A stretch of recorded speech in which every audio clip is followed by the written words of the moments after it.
বন্ধু জগদেবতে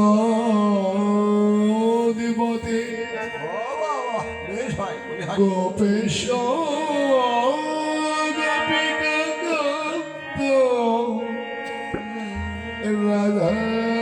রাধাকান্ত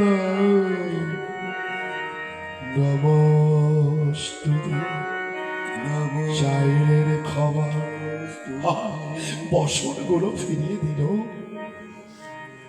এই না কি হেতু তোমাদের অন্তরে বাঞ্ছা গোপিকা গো, এবার তোমরা বর চেয়ে নাও।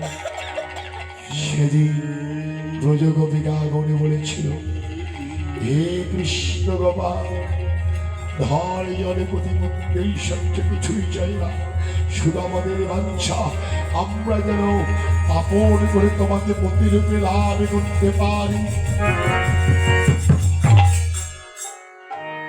বলেছিল তথাস্ত বাঞ্ছা পূর্ণ, সেই হতে কথা দিল গোপিকাগণকে। এ কথা এ যুগে নয়, পূর্ববর্তী যুগেও দিয়েছে। ত্রেতা যুগে প্রভু রামচন্দ্র দশরথ নন্দন সুকমল বদন সুঠাম দেহধারী যেদিন গিয়েছিল মিথিলার রাজ জনকের শিরালয়ে সীতা দেবীর স্বয়ম্বর সভায়, সেদিন মিথিলার রমণীগণ প্রভু রামচন্দ্রের সুকমল বদনে দেখে মনে মনে বাঞ্ছা করে বলেছিলেন, প্রভু রামচন্দ্রকে যদি আমরা আমাদের মধ্যে লাভ করতে পারতেন, নারী করে আমাদের জন্ম ধন্য হতো। অন্তর্যামী প্রভু রামচন্দ্র মিথিলার রমণীগণের অন্তরের কথা বুঝতে পেরে সেদিন কথা দিয়েছিল, এ যুগে নয় তোমাদের বাঞ্ছা পূর্ণ হবে, আগামী যুগে দাপর যুগে অষ্টবিংশতি যুগ পরে যদি বৃন্দাবনে আমি নররূপে লীলা করবো, সেই দিন তোমাদের মনস্কামনা পূর্ণ করে দেব। সেই ঘটে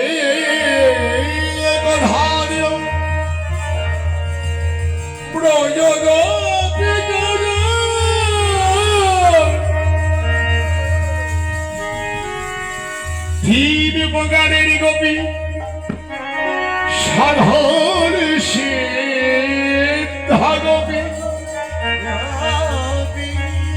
নিত্য সিদ্ধা গোপী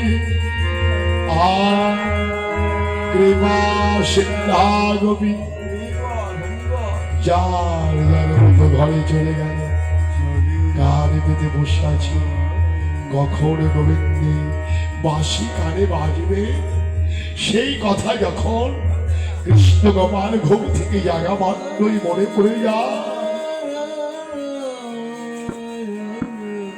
আমি কথা দিয়েছিলাম, ঘুম থেকে জেগে ছুটে চলে গেল নন্দন গ্রামের চন্দ্রসারে গায়ে গিয়ে বৃন্দাবনের শোভা দর্শন করছে। কি ভাইরত রাতি ওই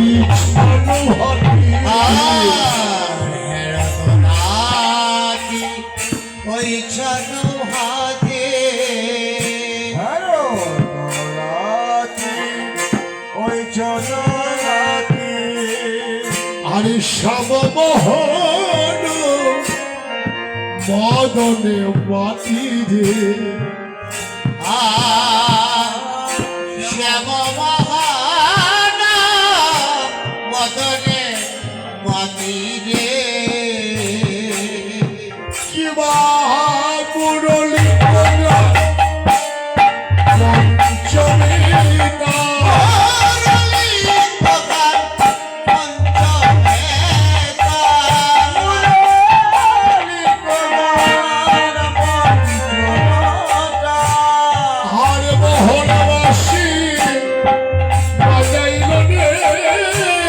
মুরলী পঞ্চমীতা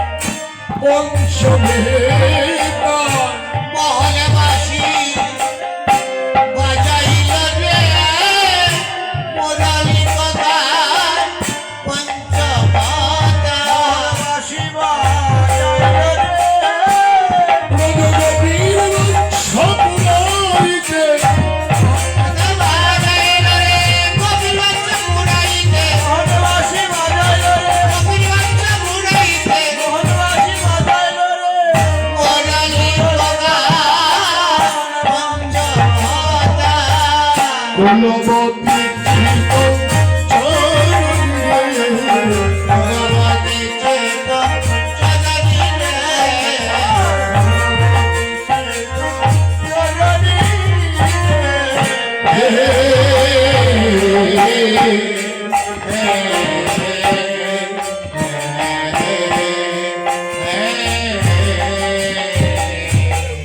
পঞ্চমে বাঁশি বাজালো শোনো